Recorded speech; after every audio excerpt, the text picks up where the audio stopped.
Hey everybody, I just want to kind of take some time and talk about something that I'm very excited about, and I know that Connie is. Connie is our children's minister, and she has something she's been working on for a while. It's called NBX, and I'm just going to say this is going to be a big deal. But Connie, tell us a little bit about what NBX is.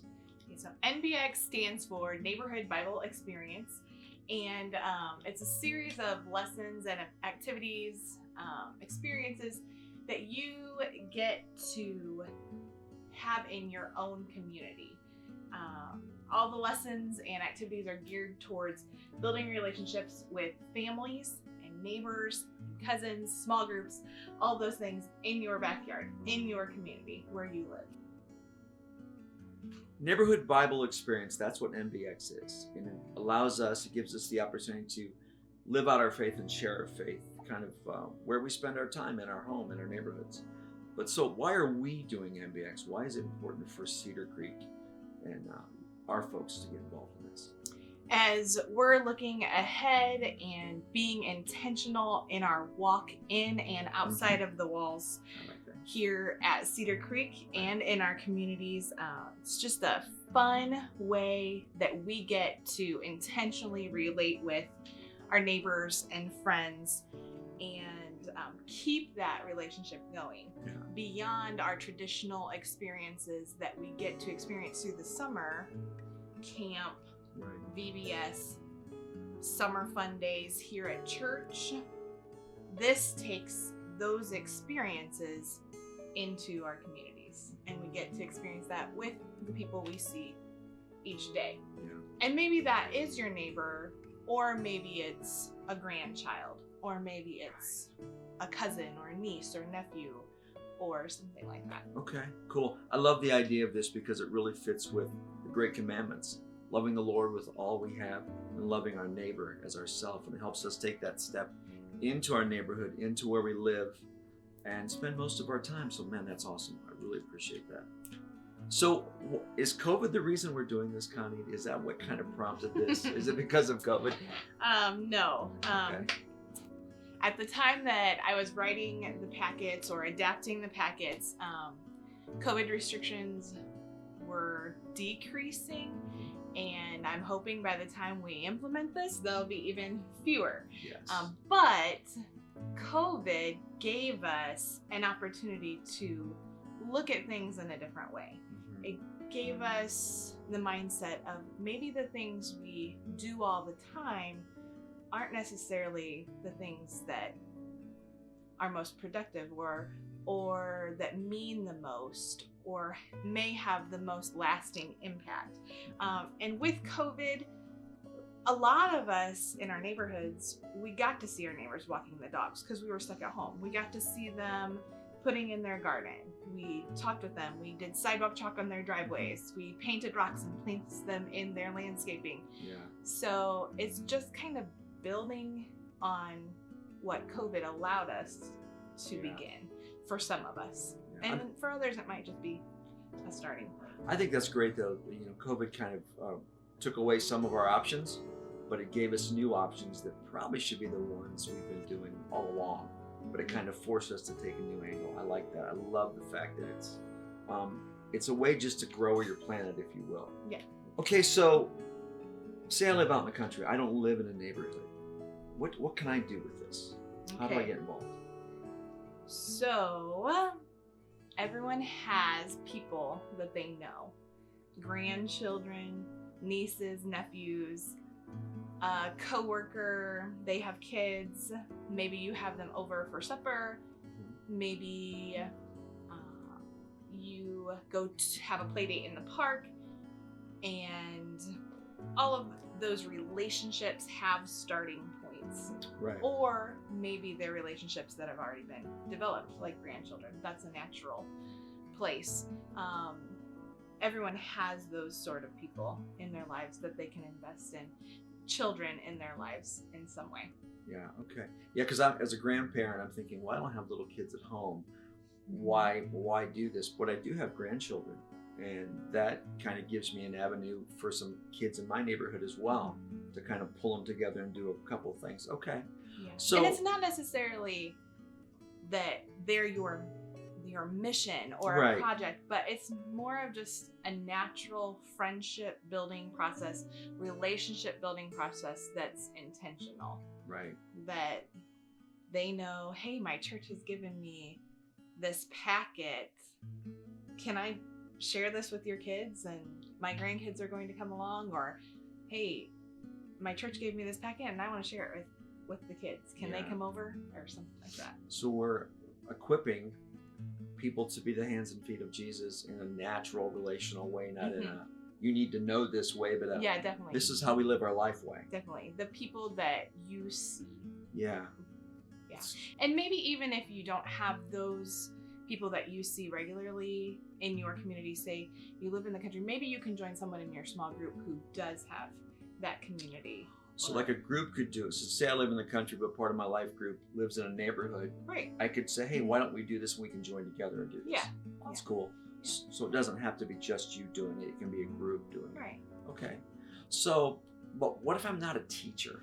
What if I don't feel comfortable with that? Yeah. Make it simple. Make it fun. Try not to overcomplicate it. The ideas and lessons in this booklet are just ideas.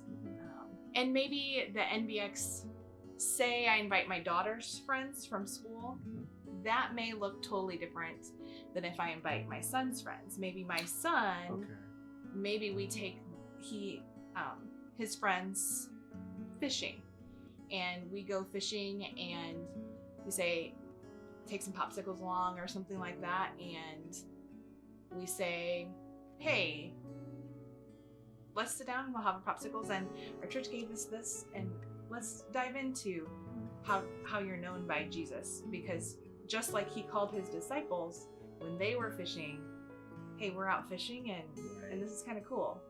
Jesus knows you just like he knew his disciples, and he knows and cares about just ordinary people. That's like just the starting point. I'd like to have a popsicle and be part of that conversation right now. You know, the great thing about this, folks, is I've looked at this packet. It has a lot of information, and the topics are specific, but they're broad enough that you can do exactly what you were saying, Connie. You can customize it for the audience, for the age, for all the different pieces that go with the kids. Say I say yes to this, and I want to do this, and I have the packet, and I'm with my life group, and I've got my grandkids, and we're ready to go. So what resources or other resources would I need to do this? In this packet, split into days. And at the end of each day, there are some resources in here. Some of it, you may just create a playlist on your Spotify account or YouTube or something like that. And maybe you decide not to do that portion of the lesson. Right. Maybe if you go fishing, you'll need fishing poles and worms or sidewalk chalk or something like that. We will provide one of the activities that you can do with your neighbors, maybe either at the beginning or the end, however you decide. And maybe this is a continual thing, like it becomes a backyard Bible club. And you just continue it because the kids love hanging out together. Right. And this is a way to be intentional. But we will also provide you with the packet, as well as a tie-dye kit and shirts for the sizes that you specify. So that's one of the activities that you can do.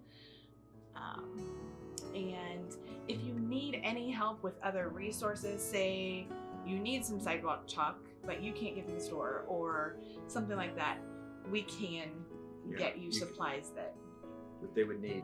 So really, one of the cautions is don't overthink this. Don't make it too complicated. Absolutely. Don't think it has to do this. Just be yourself. Be relational and be available. And you're available to help them if they have questions and some ideas. And definitely begin with prayer. Begin with that step before, and then take those relationships that you've developed and just fit those in. I would maybe just start to notice in your neighborhood too, people, families that are there that you might not have spent much time thinking about, because it kind of leads into my last question is planning and time. Because that's it's easy for me to see this and say, well, I can't because, instead of thinking, how can we do this? So with the time in the organization, how much time does this take? How much planning do I need to do if I want to do this myself? Really, it's dependent on what you want to do with it. It's developed that it could be really simple, just playing together, Okay. and then incorporating the lesson throughout. Maybe some of the lesson is your playtime. The first lesson has a scavenger hunt, and you can use real items, and it's almost like an Easter egg hunt, except for items from the Bible story. Okay. And then you use those to retell parts of the Bible story when they're having their popsicles, or when they're Sure. having a time where they're settled in. Okay. I know you've already have done this. Do you find that it's probably more organic than we think? Like it just kind of takes over itself, much more natural with kids than we think it is. As adults, we can make it like it's got to be planned, it's got to be all this. Yeah. And really, it's just being there, living your life in Jesus, and just building relationships with people. Yeah. And trust the Spirit to take over in that piece. Yeah. Okay. Connie, I can't tell you, and seriously, how excited I am for this. This fits so well with what we're talking about as a church. Yeah. You know, learning to walk, to love God, to love our neighbor. And I think it's easier to do one than the other. And this will push me and push others to engage our neighborhood instead of just kind of drive in and drive out, but be intentional, to be the hands and feet and just be a good neighbor in the neighborhoods that we have. So I thank you so much for your work on this. Seriously, this is going to be a great thing for Cedar Creek. I think it's be a great thing for anyone to try this. Church, here's what I'm asking. Take a look at this. Say yes to this. You'll be blessed. You don't need to do it alone. And combine with some of your friends, your life group, Sunday school class folks. I think there's great potential here. So, and I'm really excited about it. So again, thank you, Connie, for this.